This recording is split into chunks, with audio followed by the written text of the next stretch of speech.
네, 안녕하세요. 과학의 원석 장원석쌤입니다. 오늘부터 이제 지필평가 대비 영상을 한번 찍어보려고 하는데 이번에는 진짜 안 하려고 했거든요. 네, 여러분이 많은 친구들이 또 이걸 원하고 있어서 선생님이 한번 준비를 해봤고, 그러면 여러분은 높은 점수로 보답을 해주면 되는 겁니다. 알겠죠? 오늘 여기 첫 번째 세포 소기관부터 유전 정보로부터 단백질을 합성하는 과정, 여기까지 한번 이 4번까지 한번 열심히 달려보도록 할게요. 선생님이 이 영상 속에서는 디테일하게 설명은 안 하려고 해요. 최대한 강의를 짧게 찍어서 많은 친구들이 좀 보고 싶 보고 싶게끔 만들고 싶어가지고 말을 최대한 아끼고 설명도 최대한 아끼려고 합니다. 그러니까 부족한 부분들은 책에서 직접 찾아서 한번 공부를 해보도록 하세요. 네, 바로 가봅시다. 자, 세포 소기관의 종류와 특징, 이거 그림이랑 연계해서 같이 보는 게 좋아요. 먼저 핵부터 보니까 세포의 생명 활동을 조절하는 중추의 역할을 한다. 그리고 DNA로 이루어진 유전 물질이 존재된다. 그래서 우리 나중에 전사 과정이 핵에서 일어났었던 거 기억할까요? 이따 뒤에서 더 자세히 얘기할게요. 어쨌든 DNA는 핵에 저장되어 있다. 이어서 리보솜, 단백질을 합성하는 과정이다. 그래서 영어는 번역이 일어나는 장소였고 전사가 일어나는 장소였다고 했었어요. 이 유전 정보의 흐름과 연결시켜서도 보면 더 좋을 것 같아요. 그거는 이따 이제 뒤에서 보고, 그림에서 보면 리보솜은 여기 그림에서 잘 안 보이죠? 이렇게 되게 동그라미로 이렇게 되게 작은 모습, 이런 동그라미 작은 모습으로 여기 골지체, 소포체 옆에 있는 모습으로 확인할 수 있습니다. 이어서 미토콘드리아, 얘는 엽록체랑 같이 보는 게 좋아요. 미토콘드리아는 동물세포, 식물세포 모두 존재합니다. 핵과 리보솜도 마찬가지 동물세포, 식물세포 모두 존재해요. 미토콘드리아의 역할이 뭐냐? 세포호흡을 한다. 세포호흡이 뭔지는 작년부터 다 얘기했으니까 패스하겠습니다. 옆에 화합반응식 참고하면 돼요. 근데 여기서 중요한 거는 ATP라는 생명활동에 필요한 에너지, 이거를 생산하는데 쓰인다. 그리고 또 엽록체는 식물세포에만 존재하는 소기관이었어요. 이거 동물세포에만 존재하는지, 다시 동물세포나 식물세포의 이 존재 유무를 잘 기억하고, 또 그림으로도 얘네가 어떤 게 동물세포고 어떤 게 식물세포인지 판단할 줄 알아야 된다라고 했었습니다. 그래서 엽록체의 역할은 무엇인가 봤더니 광합성을 한다 했어요. 이 미토콘드리아는 세포 광합성, 엽록체에서는 광합성을 한다 했는데 이 두 가지 반응은 역반응입니다. 서로 반대 과정이라는 뜻이에요. 역반응이다. 그래서 얘네들의 반응식을 보면 반응물과 생성물이 서로 크로스돼 있죠. 이걸 알 수 있습니다. 그래서 이게 역반응이다 라는 걸 알 수 있다는 거고, 중요한 거는 광합성은 이산화탄소를 반응물로 쓰기 때문에 이산화탄소는 계속 줄어들게 될 거고요. 그리고 생성물로 산소를 만들어내고 또 포도당을 합성하기 때문에 대기 중에 있는 산소의 농도 증가하고 이산화탄소 농도 감소한다는 거, 이거 생태계 반작용에 대한 예시죠. 생물이 이제 대기라는 비생물적 요인에 영향을 준 예시이기 때문에 반작용에 해당한다라는 것도 기억해주면 좋을 것 같아요. 자, 엽록체는 그림 중에서는 약간 이런 식으로 동글뱅이가 이렇게 여러 개 있는 모습으로 많이 나타내고, 미토콘드리아 같은 경우에는 약간 핫도그 같은 모양으로 많이 나타냅니다. 자, 이어서 세포막, 얘도 동물세포, 식물세포 모두 존재하는 세포를 둘러싸는 막이고, 중요한 거는 물질의 출입을 조절한다. 이거는 옆에 2번에서 자세히 보도록 할게요. 세포벽은 식물세포에서만 존재합니다. 그래서 식물세포들은 이렇게 동물세포와 달리 모양을 잘 유지한다고 했었어요. 이런 다각형 형태의 모양을 가지고 있고, 또 이 이 세포벽이 두껍고 단단해서 내부를 보호해주는 역할이 있었다라고 했었습니다. 그래서 우리 2단원 역학적 시스템의 중력에 관련된 내용에서도 이런 게 나왔었어요. 세포벽이 있기 때문에 이 식물들이 그 중력을 이겨내고 그 무게를 지탱할 수 있는 힘이 있어서 식물들이 위로 자라날 수가 있었다. 이런 예시도 있었으니까 같이 연계해서 보도록 할게요. 자, 세포막은 두 동물세포, 식물세포 모두 있다 했고 식물세포 같은 경우에는 세포막 위에 이런 세포벽이 한 가지 더 있다는 거 기억해 주세요. 이어서 세포막 보겠습니다. 자, 세포막의 기능 너무나도 중요하죠. 기능 한번 읽어보세요. 세포막 같은 경우에는 그냥 우리 교실과 같은 거예요. 교실 안, 밖에 있죠. 이렇게 안과 밖을 서로 구분해주고 또 내부 주변과 주변 환경과 분리해주고 이런 역할이 있고, 두 번째로 세포의 형태 유지, 교실의 형태 유지를 하고 내부를 보호해준다. 여기 창문으로 들어오는 뭐 바람이나 비 이런 것을 다 막아주잖아요. 그런 역할을 한다. 그리고 세 번째, 물질의 이동 통로가 된다. 여기 문 밖으로 사람이 들락날락거리고 또 창문으로 벌레들이 들락날락 하잖아요. 이런 것처럼 물질의 이동 통로 를 역할을 해주는 게 세포막이다. 그럼 어떤 물질들이 어떻게 이동을 하는가, 그거는 일단 밑에서 자세히 다뤄보도록 하겠습니다. 먼저 구조를 볼게요. 세포막의 구조는 일단 무엇으로 이루어져 있는가 봤더니 하나는 인지질, 하나는 단백질, 이렇게 두 가지로 이루어져 있더라. 인지질을 보니까 머리 부위랑 꼬리 부위로 나뉘게 되고, 머리 부위는 물이랑 친해요. 해서 친수성, 꼬리 부위는 소수성, 물이랑 친하지 않아요. 오케이. 자, 단백질 같은 경우에는 물질의 이동 통로의 역할로 사용되게 된다. 자, 인지질도 물질의 이동 통로로 사용되긴 해요. 안 써져 있는 것 뿐입니다. 전체 구조를 보면 어떻게 이루어져 있냐, 이 구조는 인지질 이중층 구조로 그 사이사이에 단백질이 박혀있는 구조가 만들어지게 돼요.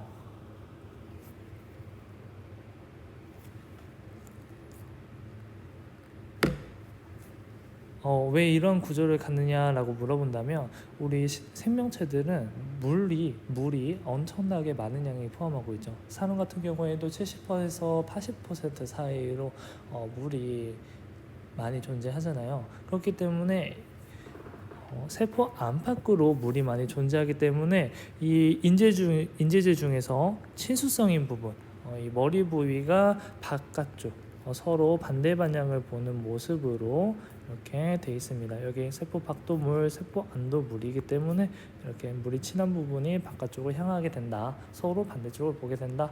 이렇게 알아주면 되고, 그 사이사이에 단백질도 껴져 있다. 이 정도만 기억하면 될 거예요. 그러면 이것을 통해서 이 인지질과 단백질을 통해서 물질들이 이동할 건데 어떻게 이동하냐? 선택적 투과성을 합니다.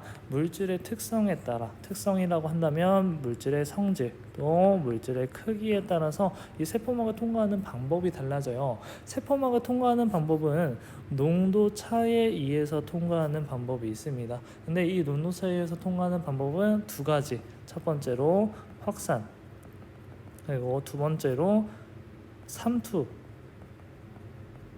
이 두 가지만 있어요. 그래서 어렵지 않거든요. 같이 한번 보도록 할게요.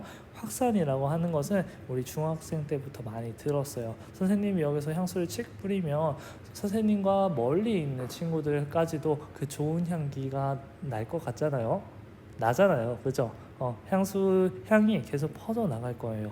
처음에는 선생님 주변에 있었던 그 향수 분자들이 점점점 스스로 운동하면서 멀리 퍼져나가게 되는 것인데, 그게 바로 확산입니다. 고농도에서 저농도로 용질이 이동을 한다. 용질이 뭔가요, 여러분? 용질. 자, 우리 용에게는 용질과 용매가 있습니다. 자, 용질을 용매에 녹여서 용액을 만드는 거예요. 용질이 설탕이나 뭐 커피가루 같은 그런 용매에 녹이는 물질들을 말하고, 용매는 얘네들을 녹여주는 물과 같은 주교로 바뀌었네요. 물과 같은 애들을 얘기한다라고 생각하면 편해요. 알겠죠? 자, 그러면 확산에서는 이런 설탕 같은 뭔가 입자를 가진 물질들이 이동을 하는구나 라고 알면 될 것 같습니다. 자, 자세히 한번 볼게요. 이 인지질과 단백질을 통해서 확산을 통해 이동을 할 건데 분명 고농도에서 저농도로 이동을 한다고 했어요. 여기 용질들이 훨씬 더 많죠. 이쪽에 용질들이 많고 이쪽에 용질들이 적게 있으니까 여기가 세포 안팎이 어딘지는 모르겠지만 여기가 고농도고 여기가 저농도이므로 항상 확산할 때는 고농도에서 저농도의 방향으로 확산이 이뤄지게 된다 라는 거 알 수 있습니다. 그런데 이 물질의 특성에 따라서도 인지질로 확산할 수 있는 애가 있고 단백질을 통해서 확산할 수 있는 애가 있는 거예요. 그래서 인지질로는 누가 확산이 되냐 보니까 보통 크기가 작거나 소수성인 애들, 물과 좀 안 친한 애들이 인지질을 통해서 확산을 한다고 해요. 예시까지 기억을 해줍시다. 산소랑 이산화탄소 이거 떼어야 됩니다. 이산화탄소라는 게 있다고 합니다. 알겠죠? 이거 꼭 기억하시고 그리고 단백질로는 누가 확산을 하는가 보니까 비교적 크기가 크고 물이랑 친한 수용성 물질들이 이 단백질로 확산을 한다고 합니다. 물, 포도당, 아미노산 같은 예시가 있으니 이거 꼭 기억해 주세요. 그러면 지금 여기 단백질에서 크기가 크다고 했는데 인지질로 통과하는 애들보다 비교적 크기가 큰 거지 진짜로 막 크기가 어마어마하게 큰 사이즈는 아니거든요. 그러면 이 단백질로도 통과하지 못할 정도로 더 큰 용질이 나타나게 된다면 어떻게 되냐, 어떻게 그 농도를 조절해야 되는가, 그때부터는 삼투 현상으로 설명을 할 수가 있어요. 자, 지워보고 삼투. 자, 이렇게 막이 있다고 쳤을 때 용질이 너무 큰 거예요. 이 막을 통과하지 못할 정도로 이 용질이 어마무시하게 큰 거야. 그렇죠? 여기에 용질이 더 많으니까 고농도고 여기가 저농도가 될 거예요. 이 용질들은 이 막을 통과할 수 없어요. 그러면 누가 통과를 할까? 우리 아까 용질 말고도 용매라는 게 있었죠. 용매. 이 용매들은 우리 물 생각해보면 커피 탈 때 생각해보면 커피 입자는 눈에 보이는데 물 입자는 눈에 보이지 않잖아요. 그 입자가 훨씬 더 작다는 뜻이야. 그렇죠? 여기 용매 입자들이 수많이 막 존재할 거예요. 얘네가 용매가 이 저농도에서 고농도로 이렇게 막 이동을 할 겁니다. 왜 저농도에서 고농도로 용매가 이동을 할까요? 우리 라면 짤 때 물을 적게 넣어서 라면이 짤 때 물을 더 넣게 되는 거죠. 그런 원리와 똑같습니다. 고농도라는 거는 조금 짜다는 뜻이니까 좀 일반화하면 안 되는데, 자, 고농도라는 거는 좀 짜다는 거니까 이제 저농도에서 용매 물을 더 넣어줘야 된다 이렇게 생각을 하면 돼요. 알겠죠? 뭔가 예시, 우리 적혈구랑 식물 세포를 이제 세 가지 농도의 용액에 넣었을 때 그 예시를 보면서 한번 생각을 해볼게요. 먼저 농도가 같은 용액에 넣었을 때 적혈구랑 이 용액의 농도가 같다는 겁니다. 여기 농도가 같아요. 세포 밖이랑 세포 안이 농도가 같아요. 그러면 들어오는 물의 양이랑 나가는 물의 양이 같게 되고 따라서 이 적혈구의 부피 변화가 없게 된다. 알겠죠? 반면에 농도가 더 높은 용액에 넣게 된다면 여기가 고농도고 이 세포 안이 저농도가 될 거잖아요. 그럼 밖이 세포 안보다 짠 거야. 그러니까 안에 있는 물을 밖으로 내보내야 되는 거죠. 들어오는 물의 양도 있어요. 하지만 밖으로 내보내는 물의 양이 훨씬 더 많은 것입니다. 그렇기 때문에 얘의 부피는 줄어들 거예요. 쭈그러든다, 수축한다. 오케이? 근데 농도가 낮은 용액에 넣게 된다면 여기가 저농도, 여기가 고농도가 되니까 반대로 짠 곳으로 물을 더 넣어줘야겠죠. 밖에서 안으로 물이 들어와서 이 적혈구가 팽창하게 됩니다. 물론 나가는 양도 있어요. 팽창하다 보니 얘가 적혈구가 팽창하다 커지다 보니 터질 수도 있어. 그 터지는 현상은 용혈 현상이라고 하는 거예요. 오케이? 이렇게 어려운 단어 기억할 필요 없고 왜 이 물의 이동이 어떻게 일어나는지, 왜 일어나는지 그 정도 이해하면 됩니다. 자, 이어서 식물세포도 한번 볼게요. 농도가 같은 용액이니까 당연히 들어오는 물의 양이랑 나가는 물의 양이 같겠구나, 부피 변화 없겠구나 할 수 있고, 농도가 낮은 용액에서는 자, 여기가 저농도, 여기가 고농도니까 짠 곳으로 물이 더 많이 들어와요. 팽창합니다. 오케이? 농도가 높은 용액 여기가 고농도, 세포 안이 저농도니까 이번에는 세포 밖으로 이제 물을 많이 이동시키겠죠. 그러면 여기 세포 안에 수축되고 쭈그러들 테니까 원형질, 나중에는 원형질 분리라는 게 일어날 수 있어요. 이거는 뭐냐면 여기 세포벽이랑 세포막이 서로 벌어지는 겁니다. 이 원형질 분리 같은 경우에는 식물세포에서만 나타날 수 있겠죠. 식물세포에만 세포벽이 있기 때문에. 이해되지? 세포벽과 세포막이 분리되는 현상이라고 했어요. 몰라도 돼요. 그냥 이 그림만 잘 설명할 줄만 알면 돼. 그냥 쭈그러들었구나 이 정도만 설명할 줄 알면 됩니다. 이어서 자, 효소. 우리 생명체 내에서는 수많은 물질 대사가 일어났어요. 그 모든 반응을 물질 대사라고 했었는데 우리 몸속에서는 온도가 낮기 때문에 이 반응이 쉽게 일어나기가 어려웠거든요. 그래서 이 반응 속도를 빠르게 해줄 친구가 필요했어. 그게 누구야? 효소였어요. 우리 일반적인 화학 반응 같은 연소 같은 경우에는 400도씨 이상에서 반응이 일어나기 때문에 효소 없이도 반응이 잘 일어날 수 있단 말이에요. 하지만 생명체 내에서는 그러지 못하기 때문에 효소 같은 친구들이 필요하다. 이 효소의 특징 꼭 기억해 줍시다.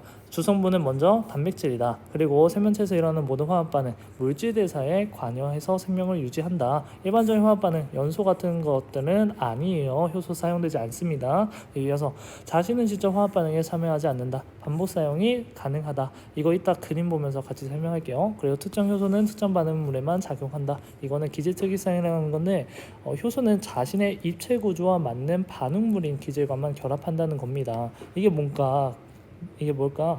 그림을 한번 같이 봅시다. 자, 지금 이렇게 생긴 효소가 있고 이렇게 생긴 반응물이랑 이렇게 생긴 반응물, 또 다른 반응물 2가 있어요. 근데 자, 이 효소는 이 반응물 1이랑만 결합할 수 있는 모양을 가지고 있는 거예요. 이게 바로 기질특이성. 알겠죠? 자, 그러면 이 반응물 2랑은 서로 반응하지 못해. 반응물 1이랑만 효소는 반응을 할 수 있는 거예요. 이렇게 하나의 생성물을 이뤘다가 이 반응물에서 반응이 빠르게 일어나게 해주고 나중에 생성물이 형성되게 됩니다. 그러면 이 생성물이 형성되게 되면 이 효소는 다시 재생돼요. 소모가 되지 않습니다. 다시 사용할 수 있기 때문에 이 화학 반응에 참여하는 것처럼 보이지만 직접 참여하는 게 아니라 이렇게 다시 반복적으로 재생된다. 우리 화학 반응식을 썼으면 반응물과 생성물 이렇게 나타낼 수 있을 건데 이 효소 같은 경우에는 반응물에도 나타날 수 있고 생성물에도 모두 나타날 수 있기 때문에 서로 삭제가 될 거예요. 서로 처음에도 있었고 나중에 다시 생성되기 때문에 이 효소는 삭제가 된단 말이야. 그래서 화학 반응에는 직접적으로 참여한다고 얘기하기 어렵습니다. 알겠죠? 이거 기억하세요. 마지막 유전정보의 흐름 볼게요. 유전정보의 흐름 우리 수행평가에도 나왔었는데 유전자가 다르면 합선에는 단백질의 종류와 양이 달라지게 되고 따라서 겉으로 드러나는 형질이 달라지게 된다. 기억하죠? 이걸 유전정보의 흐름을 보면서 얘기를 해볼게요. 먼저 유전정보의 흐름 중에서는 크게 두 가지 과정이 있었어. 전사랑 번역이 있었는데 전사는 DNA에 있는 그 유전정보 원본, DNA는 유전정보 원본이에요. 이 원본을 누가 복사해? RNA가 복사하는 거야. 얘는 복사본이야, 복사본. 그래서 이 복사본을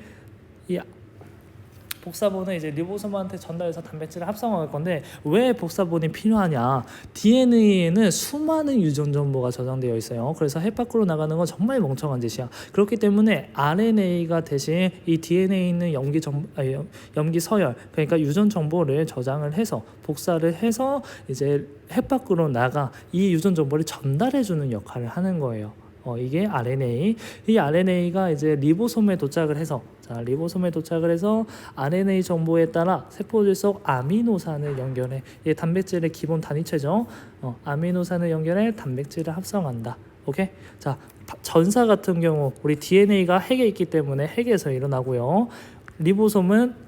번역은 단백질을 합성하는 과정이기 때문에 리보솜에서 일어난다. 기억하세요.